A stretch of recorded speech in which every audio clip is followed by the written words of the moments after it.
¿Por qué hay discriminación? ¿Qué motivo empuja a hacerlo? ¿Es algo natural en nosotros? Empezamos.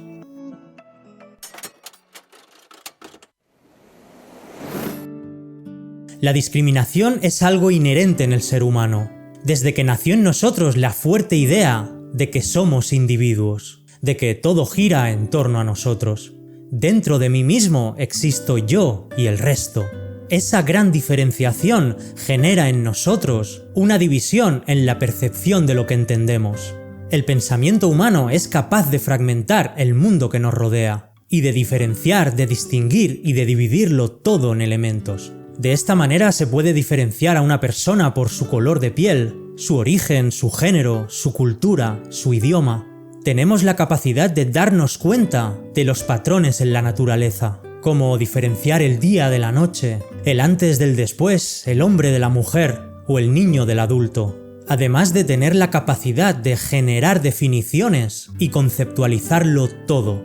Diferenciamos lo bueno de lo malo, lo correcto de lo incorrecto y lo natural de lo artificial. Esta capacidad en sí misma es extraordinaria, porque ninguna forma de vida aparte de nosotros tiene un nivel tan elevado de clasificación. Podemos conocer todas las partes que componen una planta, qué función tienen, cómo surgen, su relación con el entorno. Sabemos muchísimo del mecanismo del cuerpo humano, los órganos que lo componen, detectar y corregir su mal funcionamiento. De esta manera se descubrió la medicina. Todo esto surge de la capacidad de observar, analizar, percibir procesos, clasificarlos, estudiarlos y entenderlos. Para el ser humano es imprescindible diferenciar al hombre de la mujer, el concepto de género y comprender sus diferencias fisiológicas. Una mujer tiene la capacidad de crear un entorno físico que permite reproducir a un ser humano en su interior. Es puramente extraordinario. Es importante conocer los detalles de cada cosa. Hasta ahí podemos observar el gran potencial del pensamiento humano, pero por otra parte tenemos al núcleo psicológico que cada uno de nosotros tiene,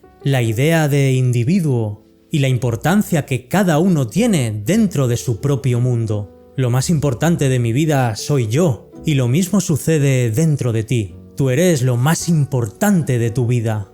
Estoy yo y lo demás, y en tu caso estás tú y lo demás. Claro que me podrás decir que lo más importante en tu vida son tus hijos, o tu pasión por los animales, o cualquier cosa esencial en tu vida. Pero esa cosa es lo más importante para ti. Es lo que sientes. Esa idea surge de ti mismo y para ti mismo. Por estar tú sientes eso. Darías la vida por tus hijos, pero lo principal eres tú mismo. Por eso existe la oportunidad de sentir que darías la vida por ellos. Si tú no estuvieras, no existiría ese sentimiento dentro de ti. Es muy sutil, pero es así. Somos el elemento más importante de nuestras vidas, y a partir de ahí tenemos prioridades fundamentales que existen porque existimos nosotros. Es como si cada uno de nosotros fuéramos la Tierra, y gracias a ella existe la naturaleza y la vida, pues al existir yo existen mis pasiones, mis sentimientos y el amor o el odio hacia lo demás. En esencia nos sentimos especiales. Cada uno en su propio ser se siente especial, se siente indispensable, único. Si uno no está, no hay mundo al que mirar. Y en la relación social medimos esa importancia comparándonos con los demás. Somos como pequeños universos en relación. Ahora bien, cuando unimos esa gran capacidad del pensamiento humano con esa idea de individuo, es cuando se generan los conflictos y es cuando aparece el concepto de autoestima, ese nivel emocional, anímico, de confianza propia, el sentirse bien, útil, válido, frente al sentirse inferior, apartado, inútil, solo. Esa autoestima se puede alimentar, desgraciadamente, desde varias fuentes distintas. Puedo ejercer una labor importante en el mundo, desde descubrir un medicamento para una enfermedad, o salvar la vida de un animal, u ofrecer ayuda a alguna persona que lo necesita. Eso eleva la autoestima, te realiza como persona. Te sientes útil y satisfecho de haber hecho lo correcto. Pero también puedes pertenecer a una ideología racial, Creer que tus características fisiológicas o intelectuales son las que deben ser y sentirte superior a otra persona que tiene un color de piel diferente, o una cultura o país distinto, o incluso pertenecer a un género determinado. Eso también eleva la autoestima. Sentirse superior al resto por el hecho de creer que es así. Ese es el germen de la discriminación. Tomar cualquier característica y hacerla servir para alimentar esa necesidad de autoestima, para hacerte sentir más especial. Y aquí entran infinidad de situaciones. Ya puede ser por tener la nariz grande o pequeña, las orejas, carecer de cierta validez física o psicológica, el nivel social o económico, pertenecer a una cultura, a una tradición, una religión, el color de piel, el género, las ideas, las creencias. Cualquier cosa es susceptible de poder utilizarse como comparación y sentirse bien con uno mismo a costa de discriminar las características ajenas. Es como si la autoestima fuera el dinero. Puedo hacerme rico robando a los demás o trabajando duro por mí mismo. Discriminar hace que la persona se sienta especial, a costa de crear inferioridad en otros. Sentirse incluido a base de la exclusión. Entonces te trato diferente. Trato esa característica como inferior a la mía. Este juego de egos es tan frecuente en nosotros. Tomar cualquier característica y utilizarla para elevar esa autoestima. Eso nos refuerza, y más si pertenecemos a un grupo en el que yo puedo entrar y tú no. Pasa en el colegio, en el instituto, en el grupo de amigos, en la familia, en el trabajo, en la calle, en toda la sociedad. Incluso el maltrato físico y psicológico tienen su principio en la discriminación, basándose en la violencia y generándola a la fuerza. Es curioso si lo reflexionamos que la envidia, por ejemplo, es quizás un proceso de autodiscriminación. Sentir envidia porque tú seas rico y yo no, produce comparación y afecta la autoestima. Autoexcluirse consciente y emocionalmente. Al fin y al cabo, la discriminación nace del contexto de la desigualdad. Y la desigualdad solamente aparece cuando hay comparación. Y no es buena o mala la comparación o la desigualdad en sí mismas. Siempre dentro de un contexto. Un tigre y una tortuga son iguales,